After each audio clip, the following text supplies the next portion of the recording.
A patient with a C6 spinal injury would most likely have which sign or symptom?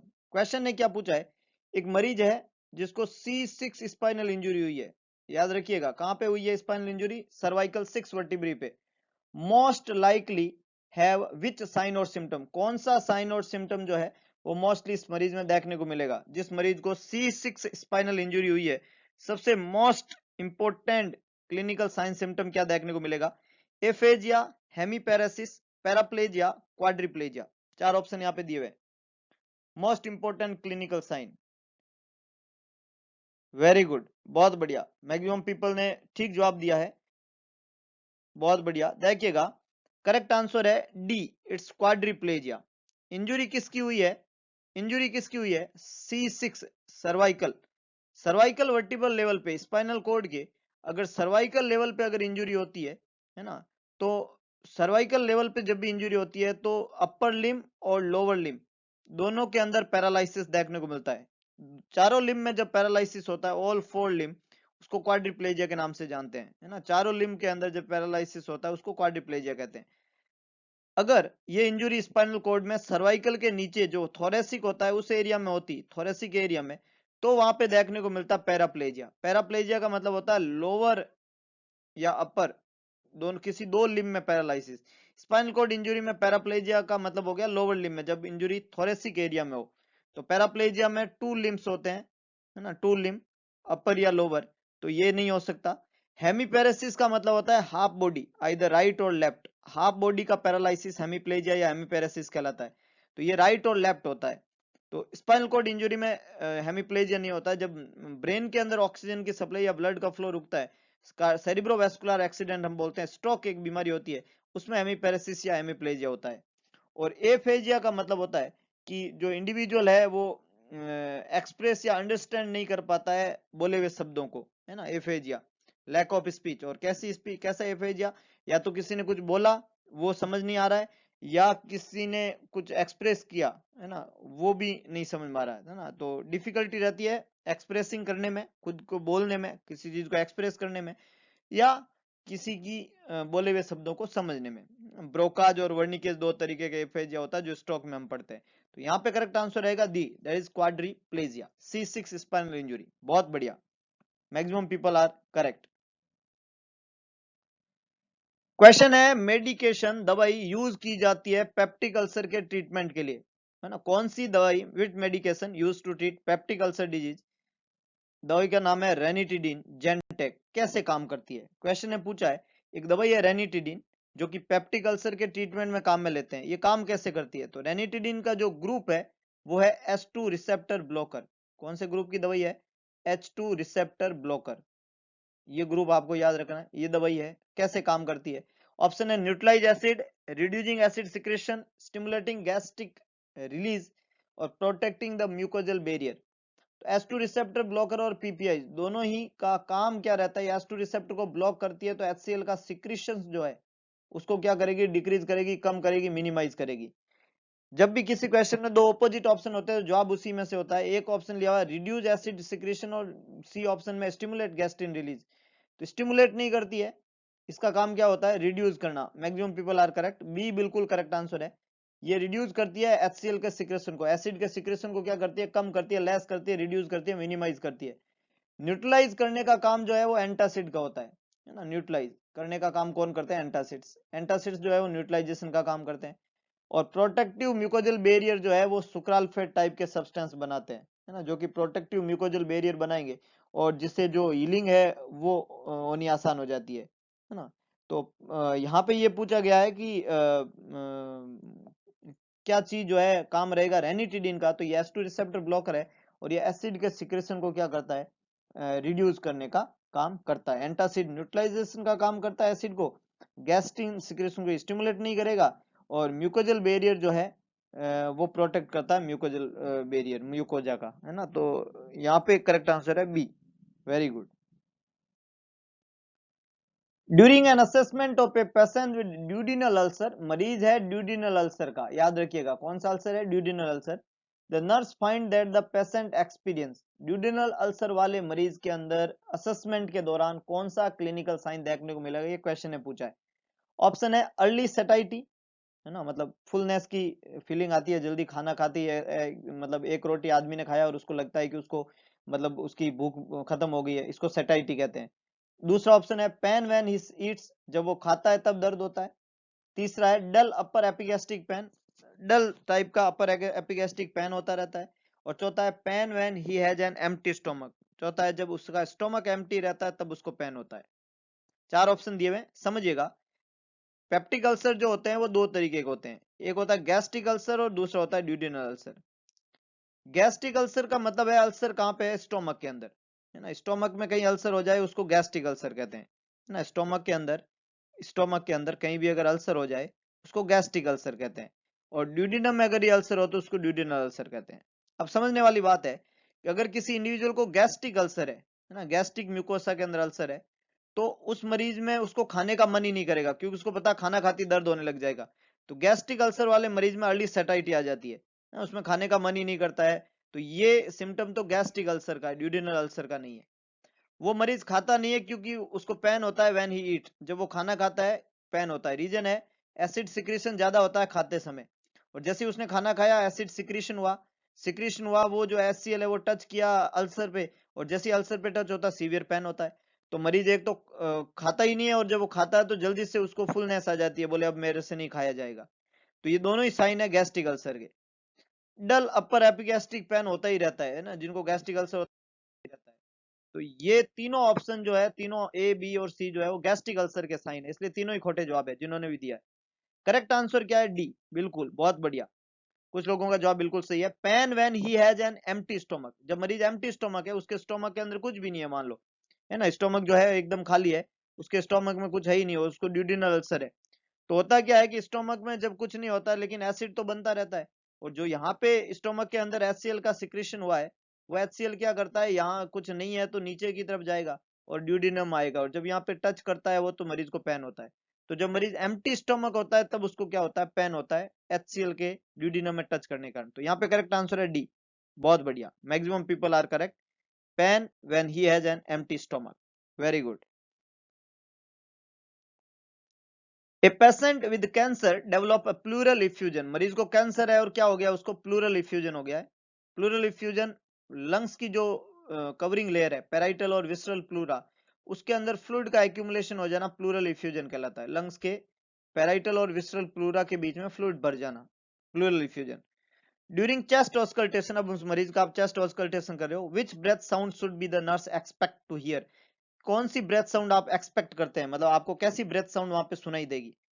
First option यहाँ पे लिखा हुआ है crackle, second option है रोंकाई, third option है डिमिन्स breath sound, और फोर्थ ऑप्शन है वीजेस। कौन सी ब्रेथ साउंड आपको वहां पे सुनाई देगी ड्यूरिंग चेस्ट ऑस्कल्टेशन, बहुत बढ़िया।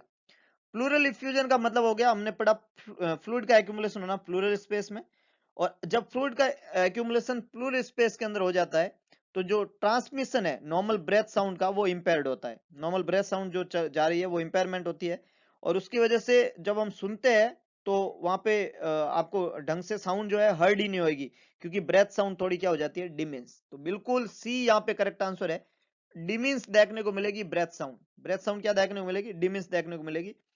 ए ऑप्शन में जो क्रेकल साउंड दिया गया है ये एक तरह का पॉपिंग साउंड होता है, जो कॉमनली देखने को मिलता है एटिलैक्टोसिस कंडीशन में या हार्ट फेलियर वाली कंडीशन में, mainly left sided heart failure जो होता है, लेफ्ट हार्ट फेलियर जो होता है उसके अंदर क्रैकल साउंड वहां देखने को मिलते हैं। रोंकाई जो एक लो पिच साउंड है, स्नोरिंग क्वालिटी की साउंड होती है, और ये इंडिकेट करती है कि जो लार्जर एयरवे है उनके अंदर सिक्रीशन है ना, जब लार्जर एयरवे के अंदर सिक्रीशन होते हैं तो रोंकाई साउंड वहां पे देखने को मिलते हैं। एक लो पिच की स्नोरिंग क्वालिटी की साउंड रोंकाई कहलाती है। वीज जो है वो देखने को मिलती है, वीज एक तरह की हाई पिच की म्यूजिकल साउंड है, हिसिंग साउंड कहते हैं इसको, और ये एयरवे के नैरो होने की वजह से होता है, जैसे मोस्ट कॉमनली, वेरी गुड, बहुत बढ़िया, अस्थमा में देखने को मिलेगी, सीओपीडी के अंदर या ब्रोंकाइटिस के अंदर, इन सब कंडीशन में एयरवे थोड़ा नैरो हो जाता है, उसकी वजह से वी साउंड आती है। तो ए बी और डी यहाँ पे खोटे जवाब है, सी बिल्कुल करेक्ट आंसर है कि ब्रेथ साउंड डिमिस हो जाएगी प्लूरल इफ्यूजन वाली कंडीशन के अंदर। बहुत अच्छे, very good. When teaching a patient about cardiomyopathy, which statement by the patient indicate that further teaching is needed about the cause of cardiomyopathy? Option है it's caused by plaque in the arteries, second है it's caused by a virus, third है it's caused by bacteria, fourth है it's caused by certain drugs. क्या पूछा गया है, एक मरीज को आप टीच कर रहे हैं कार्डियोमायोपैथी के बारे में, क्या स्टेटमेंट मरीज का इंडिकेट करता है कि उसको और टीचिंग की जरूरत है, क्योंकि वो कारण जो बता रहा है कार्डियोमायोपैथी का वो गलत बता रहा है ना, मतलब आप कारण के बारे में बता रहे थे, टीच करा रहे थे, मरीज ने कोई ऐसा स्टेटमेंट दिया कि भाई इससे कार्डियोमायोपैथी होती है, तो आपको उसको और टीचिंग कराने की जरूरत है, क्योंकि मरीज को एग्जैक्टली पता नहीं चला कि कार्डियोमायोपैथी किससे होती है। कहने का मतलब है कौन कौन से कार्डियोमायोपैथी के कारण है, एक को छोड़ के, तो चार में से तीन कारण है, एक नहीं है। तो देखिएगा कार्डियोमायोपैथी का मतलब है हार्ट की जो पंपिंग कैपेसिटी है वो गड़बड़ हो जाती है, और हार्ट की पंपिंग कैपेसिटी कभी भी आर्टरीज के अंदर प्लेग फॉर्मेशन की वजह से, थ्रोम्बस फॉर्मेशन की वजह से गड़बड़ नहीं होती है। तो डेफिनेटली ए जो है वो कार्डियोमायोपैथी का कोज नहीं है, इसलिए करेक्ट आंसर ये है, क्योंकि सवाल ने ये पूछा कौन सा कोज नहीं है। वायरल इंफेक्शन से, बैक्टीरियल इंफेक्शन से, या कुछ ड्रग्स होती है जो हार्ट की मायोकार्डियम को अफेक्ट करती है और उसकी वजह से कार्डियोमायोपैथी हो जाती है। तो these all three, B C and D जो है वो कोजेज है कार्डियोमायोपैथी के, लेकिन प्लेग जो है वो कार्डियोमायोपैथी का कोज नहीं है, वो मायोकार्डियल इन्फेक्शन का कोज है। तो ए यहाँ पे करेक्ट आंसर बनेगा, बी सी और डी जो है वो खोटे जवाब है। बहुत अच्छे, very good. Which of the following sign is one of the earliest indication of cardiogenic shock? सवाल ने क्या पूछा है कि कार्डियोजेनिक शॉक का कौन सा अर्लीस्ट इंडिकेटर है। आपको क्लिनिकल साइन पूछा है और किसका पूछा है, कार्डियोजेनिक शॉक का सबसे अर्लीस्ट इंडिकेटर। ऑप्शन दिया हुआ है cyanosis, decrease urine output, presence of A fourth heart sound और अल्टर्ड लेवल ऑफ कॉन्शियसनेस। कौन सा कार्डियोजेनिक शॉक का अर्लीस्ट साइन है। देखिएगा कार्डियोजेनिक शॉक जब भी होता है, कार्डियोजेनिक शॉक जब भी होता है तो कार्डिक आउटपुट कम हो जाएगा, है ना, डिक्रीज हो जाएगा। क्या डिक्रीज हो जाएगा, कार्डिक आउटपुट। जब कार्डिक आउटपुट बॉडी में कम हो जाएगा, डिक्रीज हो जाएगा, तो उसकी वजह से ब्लड फ्लो जो है ऑर्गन को, डिफरेंट टाइप के ऑर्गन को डिक्रीज हो जाएगा। तो डिक्रीज हो जाएगा परफ्यूजन, है ना, परफ्यूजन ब्लड का फ्लो वाइटल ऑर्गन को, और ब्लड का फ्लो कम होता है तो ऑक्सीजन के प्रति सबसे ज्यादा सेंसिटिव होता है ब्रेन सेल। तो ब्लड का फ्लो जो है वो सेरिब्रम में भी कम होगा, cerebral blood flow. Cerebral blood flow जो है, ब्रेन को जो ब्लड का फ्लो है वो भी क्या होएगा, कम। जब सेरिब्रल ब्लड फ्लो डिक्रीज हो जाएगा तो उसकी वजह से ब्रेन जो है, और जो इंडिविजुअल है वो रेस्टलेसनेस, एजिटेशन और कंफ्यूजन होएगा। हाँ, इसकी वजह से इंडिविजुअल क्या होगा, सबसे फर्स्ट साइन होता है रेस्टलेसनेस, ये देखने को मिलेगा उसमें। एजिटेशन हो जाएगी उसके अंदर, है कि नहीं है, और वो क्या देखने को मिलेगा उसमें, कंफ्यूजन। तो ये तीन क्लिनिकल साइन उसमें देखने को मिलेगा, रेस्टलेसनेस, एजिटेशन और कंफ्यूज होने लगेगा, और इसको बोलते हैं कि उसका लेवल ऑफ कॉन्शियसनेस क्या हो जाएगा, अल्टर्ड। वेरी गुड, डी यहाँ पे करेक्ट आंसर है। Cardiogenic shock, decrease cardiac output, decrease perfusion, tissue perfusion, decrease cerebral blood flow, और उसकी वजह से रेस्टलेसनेस, एजिटेशन और कंफ्यूजन, इसको बोलते हैं अल्टर्ड लेवल ऑफ कॉन्शियसनेस वहां पे डेवलप हो जाएगा। साइनोसिस, डिक्रीज यूरिन आउटपुट और presence of fourth heart sound, ये जो है साइनोसिस और यूरिन आउटपुट का कम होना और फोर्थ हार्ट साउंड की प्रेजेंट होना, ये तीनों ही शॉक के लेट साइन में आते हैं। हमें लेट नहीं पूछा है, हमें तो क्या पूछा है, ये लेट साइन है साहब। और हमें कौन सा साइन पूछा है, हमें पूछा अर्लीस्ट इंडिकेटर बताओ, तो अर्लीस्ट कौन सा रहेगा, Altered level of consciousness, D is the correct one. Very good, बहुत बढ़िया। नेक्स्ट वन है while assessing a patient with DIC, disseminated intravascular coagulopathy, DIC के मरीज को आप असेस कर रहे हैं, the nurse suspect the patient has develop internal bleeding, और आप सस्पेक्ट कर रहे हैं कि उसको कहीं ना कहीं इंटरनल ब्लीडिंग हुई है। कौन सा साइन इंडिकेट करता है इंटरनल ब्लीडिंग को, है ना, कुछ चार साइन दिए हुए हैं, इसमें से आपको बताना है which sign indicate internal bleeding. First option यहाँ पे लिखा हुआ है आपको कि हाइपरटेंशन, सेकंड ऑप्शन है पटेची, थर्ड वन है इंक्रीज एब्डोमिनल गर्थ और फोर्थ वन है ब्रेडिकार्डिया। तो देखिएगा डीआईसी जब भी होती है, डिसेमिनेटेड इंट्रावेस्कुलर कोएगुलोपैथी होती है, तो वहां पे ब्लीडिंग होगी। अगर ब्लीडिंग इंटरनली होगी, अंदर ही अंदर ब्लीडिंग होगी, तो ब्लड जो है वो कलेक्ट होएगा पेरिटोनियल कैविटी में, है ना, जो पेरिटोनियल कैविटी है, पेरिटोनियल कैविटी जो है उसमें ब्लड क्या होगा, इकट्ठा होगा, कलेक्ट होगा। जब ब्लड पेरिटोनियल कैविटी के अंदर कलेक्ट होएगा तो उसकी वजह से जो एब्डोमेन है वो डायलेट हो जाएगा, डिस्टेंड हो जाएगा, है ना। जब कलेक्ट होगा तो एब्डोमेन जो है वो क्या हो जाएगा, डिस्टेंड, एब्डोमेन डिस्टेंशन वहां पे डेवलप हो जाएगा, और जब एब्डोमिनल डिस्टेंशन डेवलप होएगा तो डेफिनेटली एब्डोमिनल गर्थ आप मेजर करोगे तो वो क्या हो जाएगी, इंक्रीज।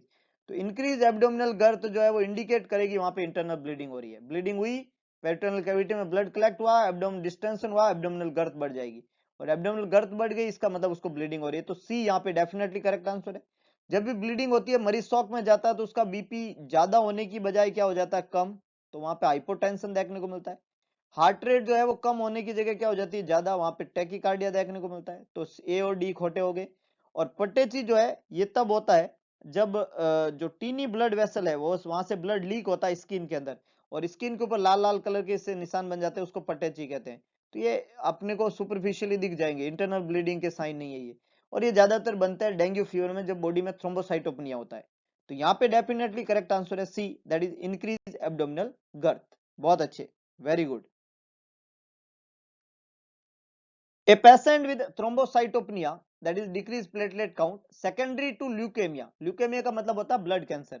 तो मरीज को ब्लड कैंसर था और उसकी वजह से उसको थ्रोम्बोसाइटोपेनिया हो गया, प्लेटलेट काउंट जो है वो बॉडी में कम हो गए, और अब उस मरीज को एपिस्टैक्सिस हो रहा है। मरीज को क्या था, ल्यूकेमिया, ल्यूकेमिया की वजह से उस मरीज को हुआ थ्रोम्बोसाइटोपेनिया, और अब उसको एपिस्टैक्सिस हो रही है, blood from nose, bleeding nose, bleeding from nose, nose bleeding, है ना, नाक से जो है रक्त आना, एपिस्टैक्सिस कहलाता है। What should the nurse instruct the patient to do? Nurse क्या कहेगी, पेशेंट को क्या करने का कहेगी जब एपिस्टैक्सिस हो रही है, ल्यूकेमिया वाले को थ्रोम्बोसाइटोपेनिया और अब एपिस्टैक्सिस हो रही है। lie supine with his neck extended, sit upright leaning slightly forward, blow his nose and then put lateral pressure on it, hold his nose while bending forward at the waist, which is the correct one? बहुत अच्छे, बहुत बढ़िया, कुछ लोगों ने बिल्कुल correct answer दिया है।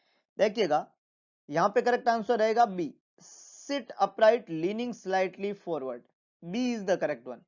जब भी एपिस्टैक्सिस हो रही है, नेजल ब्लीडिंग हो रही है, मरीज को अपराइट पोजीशन देते हैं और उसको स्लाइटली आगे की तरफ फॉरवर्ड लीन करते हैं, आगे की तरफ झुकाते हैं, है ना। उससे क्या होगा, जो वेस्कुलर प्रेशर है नोज का वो इंक्रीज होता है, और जिसकी वजह से जो है मरीज जो है उसमें ब्लीडिंग रुकती है। और दूसरी ये जो मदद करता है कि एस्पिरेशन जो ब्लड का होने की संभावना है उसकी रिस्क को मिनिमाइज करता है। तो एक तो वेस्कुलर प्रेशर इंक्रीज होगा और एक एस्पिरेशन की रिस्क मिनिमाइज हो जाती है इस पोजीशन से।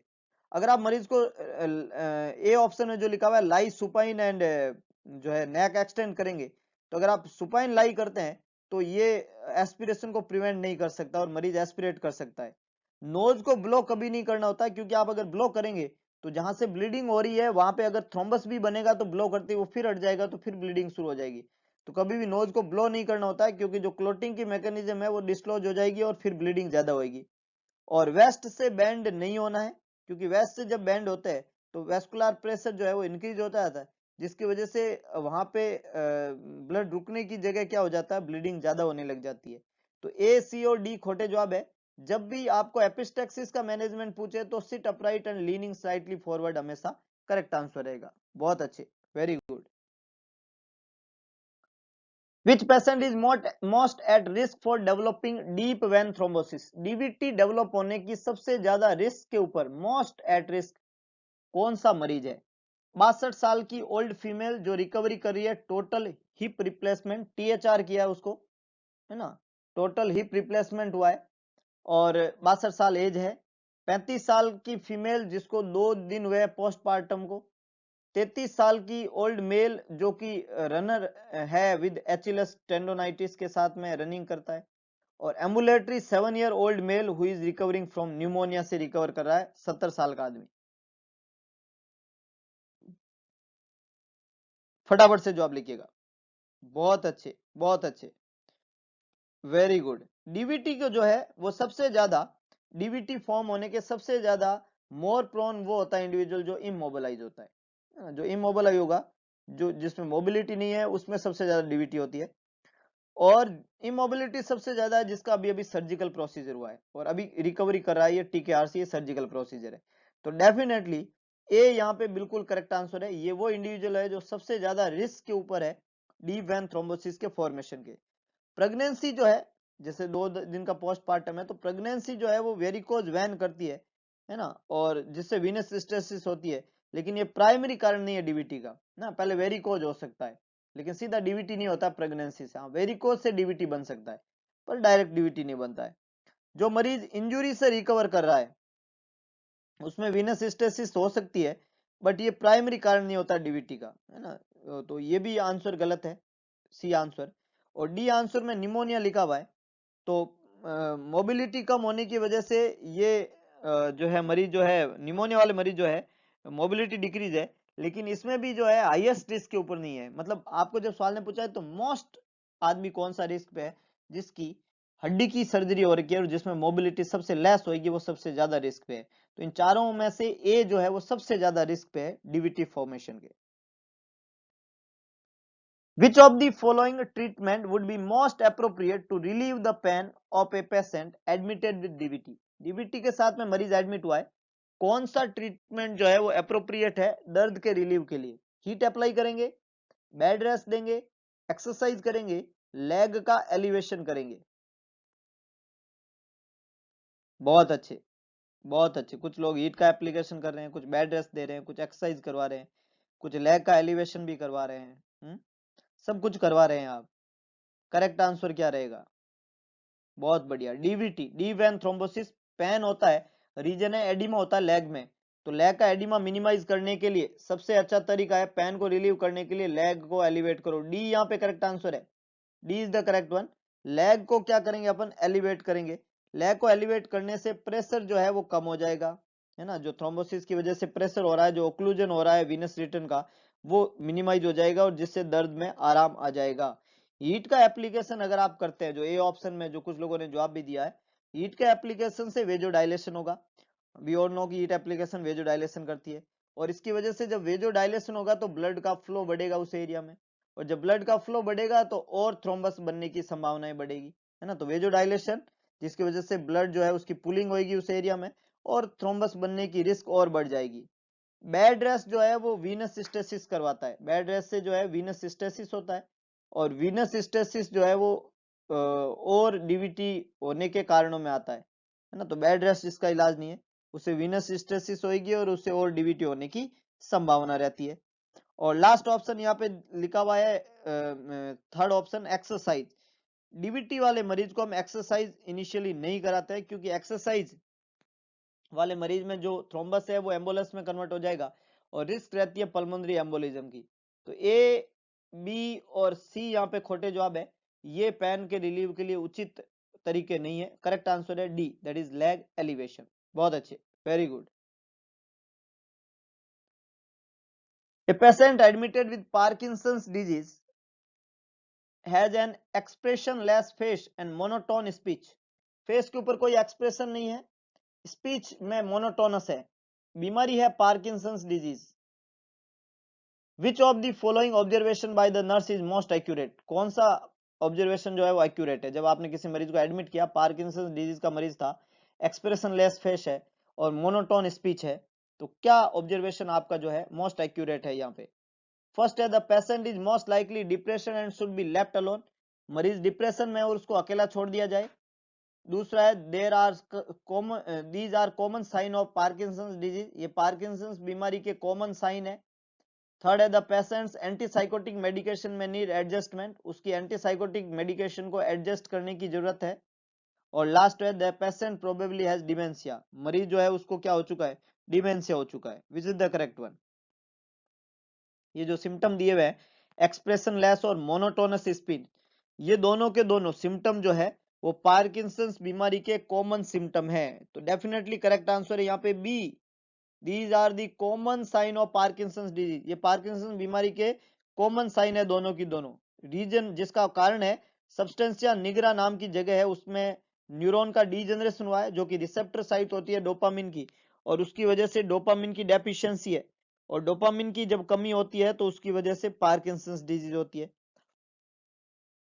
ये डीजनरेशन जो होता है इसमें मोटर डिसफंक्शन होता है ना, मतलब मूवमेंट स्लो हो जाते हैं, बॉडी पूरी स्लो हो जाती है, और कोई टिपिकल साइन नहीं है यहाँ पे डिप्रेशन का या डिमेंशिया का।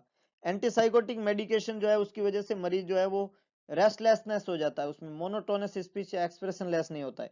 तो ए, सी और डी यहाँ पे खोटे जवाब है, बी बिल्कुल करेक्ट आंसर है, कॉमन साइन है ये पार्किंसंस डिजीज का। After surgical repair of a hip, which position is best for a patient's leg and hip? Hip का सर्जिकल रिपेयरमेंट किया, सर्जरी के बाद में कौन सी पोजीशन जो है वो काम में ली जाती है, बेस्ट है पेशेंट के लिए, लेग और हिप की, लेग और हिप के लिए कौन सी position, surgical repair of hip किया है, कौन सी पोजीशन बेस्ट है? एबडक्टेड, एडक्टेड, प्रोन और सबलक्सेट?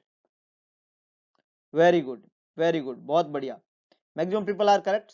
हिप की सर्जरी के बाद में दोनों नी को दूर दूर रखना होता है, उसको एबडक्टेड कहते हैं, जिससे जो हिप का जो बोल वाला एरिया है वो जो है कहाँ पे रहे, अपने सॉकेट के अंदर रहे।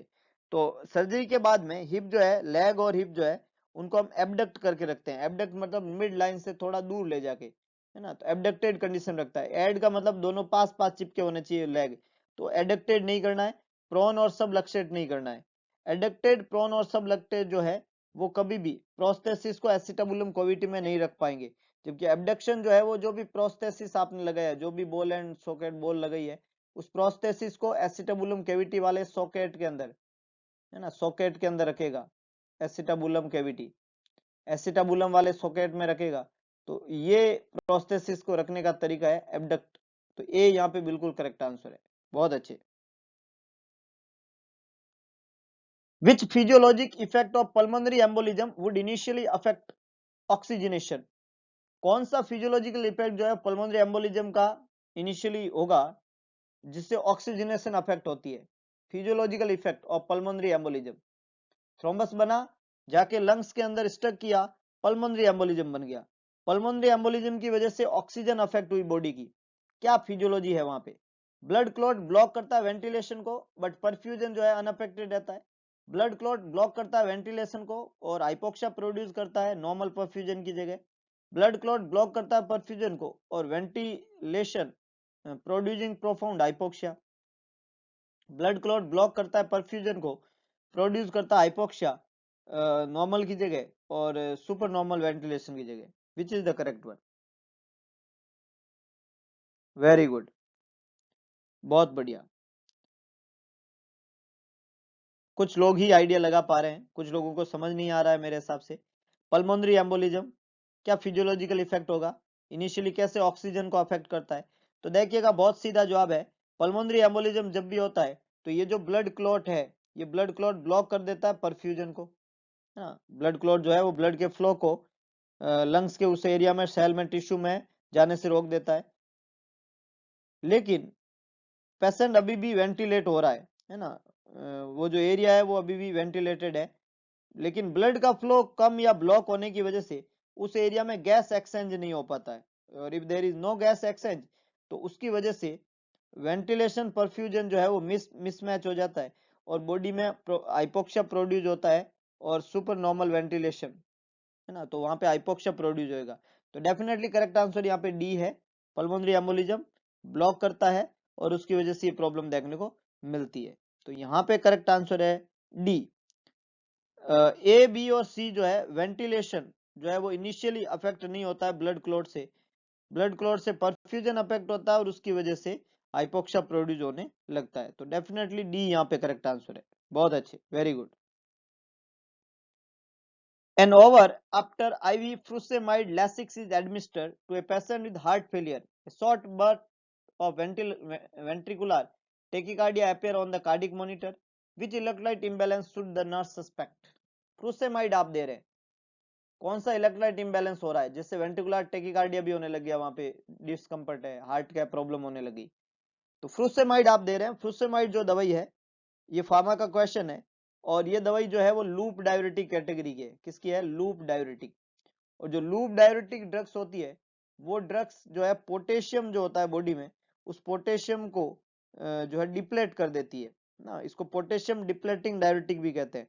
और पोटेशियम जब डिप्लेट होगा, पोटेशियम जो है उसका डिप्लेशन कर देती है, उसका जब डिप्लेशन होता है तो पोटेशियम का लेवल जो है वो बॉडी में डिक्रीज हो जाता है, कम हो जाता है। कंडीशन क्या कहलाती है? हाइपोकैलीमिया। क्या कहलाएगी? हाइपोकैलीमिया। तो ये दवाई करेगी हाइपोकैलीमिया। हाइपोकैलीमिया जो है उसकी वजह से मायोकार्डियम की एक्साइटेबिलिटी बढ़ जाती है और उसकी वजह से मरीज को वेंट्रिकुलर टेकिकार्डिया होता है ना, मायोकार्डियम की एक्साइटेबिलिटी बढ़ जाती है, उससे वीटी हो जाती है वहां पे। तो हाइपोकैलीमिया की वजह से वीटी वहां पे देखने को मिल रही है। तो करेक्ट आंसर है C, that is hypokalaemia. Hyper मैग्नीसीमिया जो है उसमें ब्रेडिकार्डिया होता है, बेसिकली टेकिकार्डिया होता ही नहीं है ना, ब्रेडिकार्डिया होता है हाइपो हाइपर मैग्नीसीमिया में, जो ऑप्शन बी के अंदर लिखा हुआ है।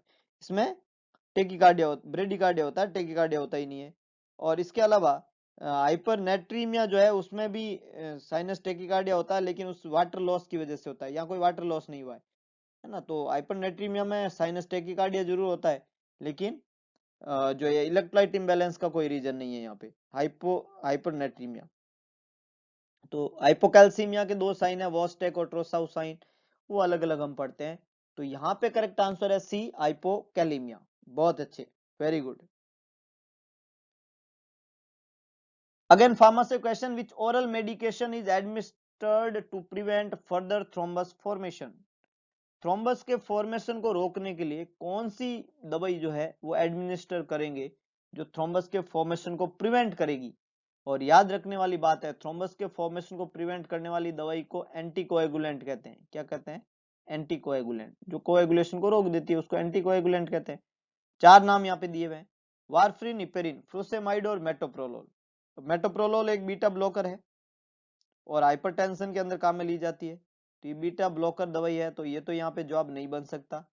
फ्रुसेमाइड अभी हमने पढ़ा था, पोटेशियम डिप्लेटिंग डायरेटिक या लूप डायरेटिक इसको कहते हैं। कौन सा डायरेटिक है? लूप डायरेटिक है ये, तो ये भी यहाँ पे जवाब नहीं बन सकता। वारफ्रिन और रिपेरिन दोनों ही कैसी दवाई है? एंटीकोएगुलेंट ड्रग है, कोएगुलेशन को रोकती है, थ्रोम्बस के फॉर्मेशन को रोकती है, लेकिन देना कैसे है? ओरल। तो ओरल फॉर्म वाली दवाई कौन सी होती है? वारफ्रिन। वारफ्रिन बिल्कुल सही, maximum people are correct. Oral available Coumadin के नाम से टैबलेट, एसिट्रोम के नाम से टैबलेट है, वो ओरल अवेलेबल वारफ्रिन है। हिपेरिन जो है वो इंजेक्टेबल फॉर्म के अंदर आता है, फ्रैक्शनल हिपेरिन और लो मोलिकुलर वेट हिपेरिन, दो तरीके का होता है।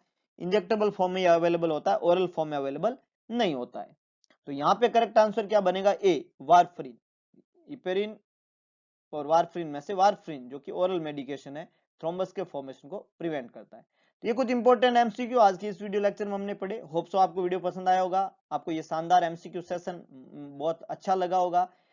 अच्छे क्वेश्चन अच्छे रैशनल के साथ में जब आप सॉल्व करेंगे तो डेफिनेटली आप टारगेट के बहुत पास में होंगे, क्योंकि आपका माइंड मेकअप हो रहा है और एक अच्छा माइंड मेकअप हो रहा है।